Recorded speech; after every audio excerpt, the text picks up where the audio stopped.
ये course NCERT booster course है। इसमें हम एनसीईआरटी में दिए गए उन वर्ड्स को, डेफिनेशंस को, मटेरियल को डिस्कस करेंगे जिसके बेस पर नीट का पेपर डिज़ाइन किया जाता है। इसमें हम आपको NCERT books, biology, chemistry, physics का कंप्लीट फॉर्मेट समझाएंगे और इस माध्यम से समझाएंगे, इतनी सरलता से समझाएंगे कि आपके सभी डाउट्स, थ्योरी पानी जैसी क्लियर हो जाएगी। हमारी आप सबको शुभकामनाएं हैं कि आप नीट को 720 आउट ऑफ 720 में क्लियर करें। इस कोर्स को करने से पहले खुद को डॉक्टर की वेशभूषा में सोचें ताकि ये कोर्स आपके लिए मिरेकल प्रोड्यूस करे। तो चलिए आपका सफ़र शुरू करें। तो आज हम इस वीडियो में हमारी 10+1 बायोलॉजी चैप्टर 2 बायोलॉजिकल क्लासिफिकेशन के टॉपिक्स के बारे में डिस्कस करेंगे। चैप्टर 2 का ओवरव्यू लेंगे। तो चलिए स्टार्ट करते हैं। तो इस वीडियो में सबसे पहला जो मेन टॉपिक आता है चैप्टर 2 का, फर्स्ट साइंटिफिक क्लासिफिकेशन, जो एरिस्टोटल ने दी थी। उन्होंने प्लांट्स और एनिमल्स को जो है ग्रुप्स में डिवाइड किया था उनके मॉर्फोलॉजिकल कैरेक्टर्स के बेस पे। तो प्लांट्स को एरिस्टोटल ने 3 पार्ट्स में डिवाइड किया था, हर्ब, श्रब्स और ट्री में, और एनिमल्स को जो है 2 पार्ट्स में डिवाइड किया था। एनिमल जिनके पास रेड ब्लड होता है और जिनके पास रेड ब्लड नहीं होता है। तो सेकंड मेन टॉपिक आता है 2 किंगडम क्लासिफिकेशन, जो कार्ल लिनियस ने दी थी। तो उन्होंने एनिमल्स और प्लांट्स को उनकी सेल वॉल के बेस पे जो है 2 पार्ट्स में डिवाइड किया था। जिनके पास सेल वॉल होगी उन्होंने उसको किंगडम प्लांटी में रखा, और जिनके पास सेल वॉल नहीं होती है उनको कार्लस लिनियस ने किंगडम एनिमेलिया में रखा। तो देन हमारे पास थर्ड जो मेन टॉपिक आता है वो है 5 किंगडम क्लासिफिकेशन। तो 5 किंगडम क्लासिफिकेशन जो है वो आर.एच. विटाकर ने दी थी, 1969 में दी थी। तो उन्होंने इसके अपनी जो क्लासिफिकेशन थी वो कुछ 5 कैरेक्टर्स थे उनके बेस पे दी थी, जैसे सेल स्ट्रक्चर क्या है, बॉडी ऑर्गेनाइजेशन क्या है, मोड ऑफ न्यूट्रिशन क्या है, रिप्रोडक्शन क्या है, उसका फाइलोजेनेटिक रिलेशनशिप क्या है। इन कैरेक्टर्स के बेस पे आर.एच. विटाकर ने 5 किंगडम क्लासिफिकेशन दी थी। उनके जो थे 5 किंगडम्स थे। एक फर्स्ट किंगडम जो था वो था Monera, protista, fungi, Plantae, animalia. तो देन हम बात करते हैं किंगडम मोनेरा, जो हमारा फोर्थ मेन टॉपिक है। तो किंगडम मोनेरा में आते हैं आर्कीबैक्टीरिया, यूबैक्टीरिया, माइकोप्लाज्म्स। तो आर्कीबैक्टीरिया जो था सबसे प्रिमिटिव जो बैक्टीरिया था वो आर्कीबैक्टीरिया था। सबसे पहले जो बैक्टीरिया अर्थ पे आया था वो आर्कीबैक्टीरिया था, और वो आर्कीबैक्टीरिया जो है वो एनारोबस था। वो ऑक्सीजन, विदाउट ऑक्सीजन की प्रेजेंस में रह सकता था। वो हार्शी जो है एरिया में भी रह सकता है, एक्सट्रीमली हैबिटेट्स में सर्वाइव कर सकता था। देन जो अभी जो बैक्टीरिया है वो यूबैक्टीरिया है। तो यूबैक्टीरिया में हमारे पास साइनोबैक्टीरिया आ जाता है, जिसको ब्लू ग्रीन एल्गी भी बोलते हैं। तो ब्लू ग्रीन एल्गी में एक था कि ब्लू ग्रीन एल्गी जो होती है उसमें एक हेटेरोसिस्ट नाम का स्ट्रक्चर होता है जो क्या करता है, नाइट्रोजन फिक्सेशन में हेल्प करता है। तो जो ये साइनोबैक्टीरिया था उन्होंने सबसे पहले जो है ऑक्सीजन प्रोड्यूस की थी अर्थ पे। तो देन हम बात करते हैं माइकोप्लाज्म की। तो माइकोप्लाज्म जो आते हैं, ये वैसे तो जो किंगडम और एरा में जितने भी ऑर्गेनिज्म आते हैं वो प्रोकैरियोट्स होते हैं, उनके पास वेल डिफाइंड न्यूक्लियस नहीं होता है, वेल डिफाइंड जो है मेम्ब्रेन बाउंड ऑर्गेनेलिस नहीं होती हैं। तो किंगडम मोनेरा में आते हैं। तो ये माइकोप्लाज्म जो है इसके पास जो है सेल वॉल नहीं होती है, जबकि यूबैक्टीरिया में सेल वॉल होती है बट इसके पास नहीं होती है। ये विदाउट ऑक्सीजन भी सर्वाइव कर सकता है। तो इसको जोकर ऑफ माइक्रोबायोलॉजी भी बोला जाता है। ओके, तो देन बात करते हैं फिफ्थ जो मेन टॉपिक है वो है आपका किंगडम प्रोटिस्टा। तो किंगडम प्रोटिस्टा में जितने भी यूनिसेलुलर यूकैरियोट्स ऑर्गेनिजम्स हैं वो आते हैं। तो किंगडम प्रोटिस्टा की क्राइसोफाइटा क्लास जो है उसमें डायटोम्स और डेस्मिड्स आते हैं। तो डायटोम्स जो है उसको जो शेप होती है सोबॉक्स लाइक होती है, और डेस्मिस जो है उसको हम गोल्डन एल्गी भी बोलते हैं।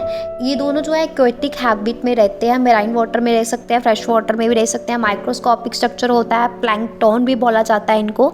तो जो हमारे डायटोम्स हैं उनकी सेल वॉल के ऊपर सिलिका के पार्टिकल्स होते हैं जो इनडिस्ट्रक्टिबल होते हैं। जब ये हमारे जो हैं डायटोम्स जो है मर जाते हैं, उसके बाद ये जो पार्टिकल्स हैं सिलिका के, ये जो है सी के नीचे जो इकट्ठे हो जाते हैं, एक्यूमुलेट हो जाते हैं बिलियन ऑफ ईयर्स। तो इस अर्थ को कहते हैं डायटोमेशियस अर्थ। तो देन हम बात करते हैं, इसमें आते हैं डाइनोफ्लैजिलेट्स। डाइनोफ्लैजिलेट जो है वो भी मेराइन वाटर में रहते हैं, फोटोसिंथेटिक होते हैं, yellow, green, blue, brown, red colour के होते हैं, पिगमेंट्स पे डिपेंड करता है कलर।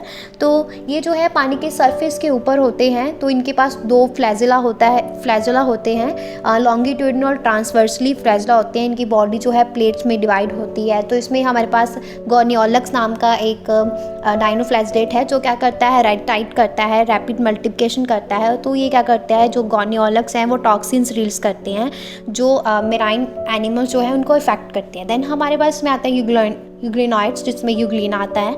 तो यूग्लिना जो है वो ज़्यादातर जो है फ्रेश वाटर में पाया जाता है, स्टैग्नेंट वाटर में भी पाया जा सकता है। तो इसके ऊपर क्या होता है, प्रोटीन की एक रिच लेयर होती है जिसको हम पेलिकल बोलते हैं।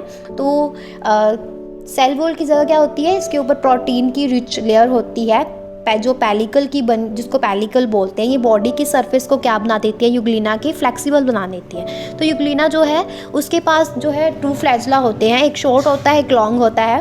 देन ये क्या करता है, मिक्सोट्रॉफिक होता है। अगर सनलाइट होती है तो ये सनलाइट के थ्रू अपना फूड बना लेता है, अगर सनलाइट नहीं होती है तो दूसरे जो ऑर्गेनिज्म है उनको खाकर अपना फूड ऑब्टेन कर लेता है। तो हमारे पास जो है आगे आता है स्लाइम आउट्स। तो स्लाइम आउट्स क्या है, सेप्रोफाइटिक प्रोटिस्टा है।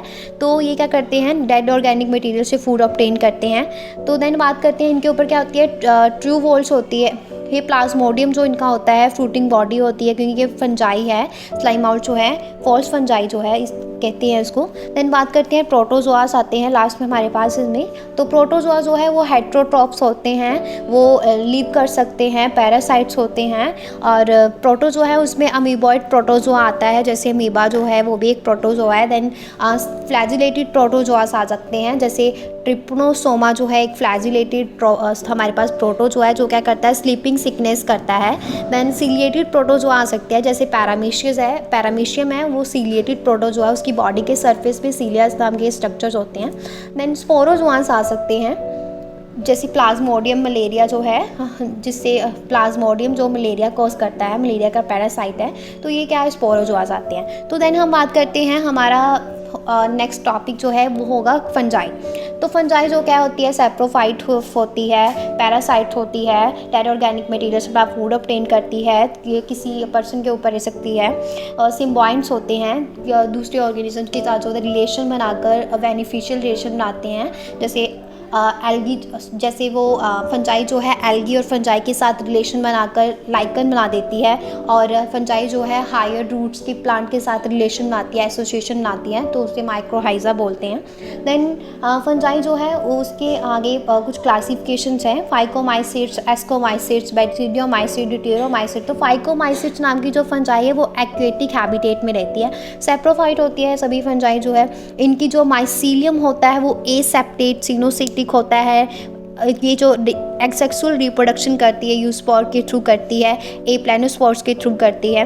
देन जैसे हमारे पास इसकी एग्जाम ये जो है अगर करेगी हमारे पास सेक्सुअल रिप्रोडक्शन, तो आइसोगैमस कर सकती है, एनाइजोगैमस और ओगैमस कर सकती है। देन इसमें एग्जांपल्स आ जाती है, जैसे राइजोपस जो है ब्रेड पे जो माउल लगा होता है उसको राइजोपस बोलते हैं। अल्बर्गो जो पैरासिटिक फंजाई है जो मस्टर्ड प्लांट पे लगती है। देन एस्कोमाइसिट्स की बात करें तो एस्कोमाइसिट जो है इसको सैक फंजाई भी बोलते हैं। एस्कोमाइसिट जैसे पेंसिलियम इसकी एग्जांपल आ सकती है। ईस्ट जो है जिसको सैक्रोमाइसिस भी बोलते हैं, ये भी एस्कोमाइसिट्स फंजाई की एग्जांपल है। तो एस्कोमाइसिट जो फंजाई है सेप्रोफाइटिक है, डिकम्पोजर्स है, पैरासिटिक है, कोप्रोफाइलस है, मतलब ये ग्रो करती है डंग पे। देन इसका जो माइसीलियम होता है वो ब्रांच होता है, सेप्टेट होता है। तो एसेक्सुअल रिप्रोडक्शन कोनेडिया स्पोर्स के थ्रू करेगी, एक्सोजेनसली जो करेगी, स्पेशल माइसीलियम होता है इसका, उसको कोनेडिया फोर्स बोलते हैं। फ्रूटिंग बॉडी होती है, डिफरेंट टाइप की फ्रूटिंग बॉडी होती है जिसको एस्कोकार्प बोलते हैं। तो इसकी जो बॉडी होती है इसको एस्की बोलते हैं। तो देन हमारे पास इसकी एग्जांपल्स आ जाती है एस्पिरिजल्स, क्लेविसेप्स, न्यूरोस्पोरा। तो न्यूरोस्पोरा जो है उसको क्या बोला जाता है, वीड ऑफ लेबोरेटरी भी बोला जाता है। तो बेसिडियोमाइसिट्स नेक्स्ट एग्जांपल है। बेसिडियोमाइसिट्स में मशरूम्स आते हैं, ब्रैकेट जो है फंजाई आती है, पफ बॉल्स आते हैं। बेसिडियोमाइसिट्स फंजाई की बॉडी को बेसिडियम बोलते हैं, उसके अंदर 4 बेसिडियोस्पोर्स होते हैं। तो इसकी एग्जांपल जैसे हमारे पास एगेरिकस जो मशरूम एडिबल हम खाते हैं, उसके बाद अस्टिलिगोस्मॉट है, पोक्सेना जो है वो रस्ट फंगस है। तो उसके बाद बात करते हैं डिटेरोमाइसिट्स। तो डिटेरोमाइसिट जो है इम्परफेक्ट फंजाई है, क्योंकि ये एसेक्सुअल रिप्रोडक्शन जो है नहीं, ये सेक्सुअल रिप्रोडक्शन करती है, सेक्सुअल रिप्रोडक्शन इसमें नहीं होती है। देन हम बात करते हैं कि इसमें जो है एग्जांपल्स क्या है इसकी, अल्टरनेरिया, कोलेट्राइकम, ट्राइकोडर्मा एग्जांपल्स है। इसकी बॉडी जो है सेप्टेट होती है, ब्रांच्ड होती है, ये सेप्रोफाइट्स होते हैं, पैरासिटिक भी होते हैं, डिकम्पोजर्स होते हैं, मिनरल साइक्लिंग करते हैं। उसके बाद किंगडम प्लांटी हमारे पास आता है। तो किंगडम प्लांटी जो है उसमें जो है किंगडम प्लांटी हमारा एक नेक्स्ट चैप्टर भी है। तो इसमें हम क्या पढ़ते हैं, bryophyta, pteridophyta, algae, gymnosperm, angiosperm, ये सारी पढ़ते हैं। Then kingdom animalia, kingdom animalia भी ऐसे है। किंगडम एनिमेलिया में जितने भी ऑर्गेनिज्म होंगे, हेट्रोट्रॉफिक होंगे, यूकैरियोटिक ऑर्गेनिज्म होंगे, मल्टी सेलर होंगे, उनकी बॉडी में जो है सेल वॉल एब्सेंट होगी और वो अपना फूड के लिए दूसरों पे डिपेंड करेंगे। फिर वो हॉलो जो एक न्यूट्रिशन शॉक करेंगे। देन इसमें हमारे पास 11 फाइल आ जाते हैं। तो नेक्स्ट हमारा मेन टॉपिक जो है वो वायरस है। वायरस जो है नॉन सेलुलर ऑर्गेनिज्म है। वायरस जो है किसी बॉडी के बाहर इनर्ट क्रिस्टलाइन स्ट्रक्चर की तरह बिहेव करता है। वायरस जो है, वायरस में as a genetic material DNA और आरएनए दोनों साथ में नहीं पाए जा सकते, या तो डीएनए होगा या आरएनए होगा। वायरस जो है उसकी बॉडी जो है प्रोटीन से कवर होती है, प्रोटीन का कॉट होता है, उसको कैप्सिड बोलते हैं। तो कैप्सिड जो है वो कैप्सोमर्स से मिलके बने होते हैं। तो वायरस जो है एनिमल्स में भी डिसीज़ कॉज कर सकता है और प्लांट्स में भी। एनिमल्स में जैसे mumps, small pox, herpes, influenza, AIDS नाम की डिसीज़ जो वायरस के थ्रू होती है। प्लांट्स में जैसे mosaic formation, leaf rolling, curling, yellowing, vein clearing, dwarfing, ये स्टन ग्रोथ, ये है वायरस के थ्रू होता है। देन वायरॉइड्स नेक्स्ट टॉपिक है जो टियोडीना ने डिस्कवर किया था। तो ये इसमें क्या है, ये वायरस से छोटे हैं, पोटैटो स्पिंडल ट्यूबर नाम की डिसीज़ कॉज करते हैं। ये फ्री आरएनए होता है इसमें प्रोटीन कोड जो है वो एब्सेंट होती है। तो वायरॉइड्स जो है उसमें आरएनए पाया जाता है जिसका वेट जो है लो मॉलिक्यूलर वेट होता है। देन हमारा टॉपिक आता है प्रियन। तो प्रियन क्या है, ये एबनॉर्मली फोल्डेड प्रोटीन है। इसका साइज़ जो है वायरस की साइज़ से सिमिलर होता है। प्रियन जो है वो डिसीज़ कॉज करते हैं जैसे स्पॉन्जिफॉर्म एनसीपेलोपैथी, वो वाइन स्पॉन्जिस्पर्म एनसेफेलोपैथी नाम की डिसीज़ फाइंड करते हैं। मैड काउ डिसीज़ उसको बोलते हैं। देन ह्यूमंस में CR-ज़ैकॉब डिसीज़ करते हैं। देन हमारा नेक्स्ट टॉपिक आता है लाइकन। तो लाइकन क्या है, ये एसोसिएशन है एल्गी और फंजाई की। इसमें क्या है, सिम्बायोटिक एसोसिएशन है जिसमें दोनों को म्यूचुअली यूजफुल है दोनों के लिए। देन एल्गल कंपोनेंट को हम बोलते हैं फाइकोबाइट और फंगल कंपोनेंट को हम बोलते हैं माइकोबाइट। तो आज हमने इस वीडियो में हमारी 10+1 बायोलॉजिकल क्लासिफिकेशन चैप्टर 2 का ओवरव्यू लिया, द जीनियस ब्रेन्स क्लासरूम।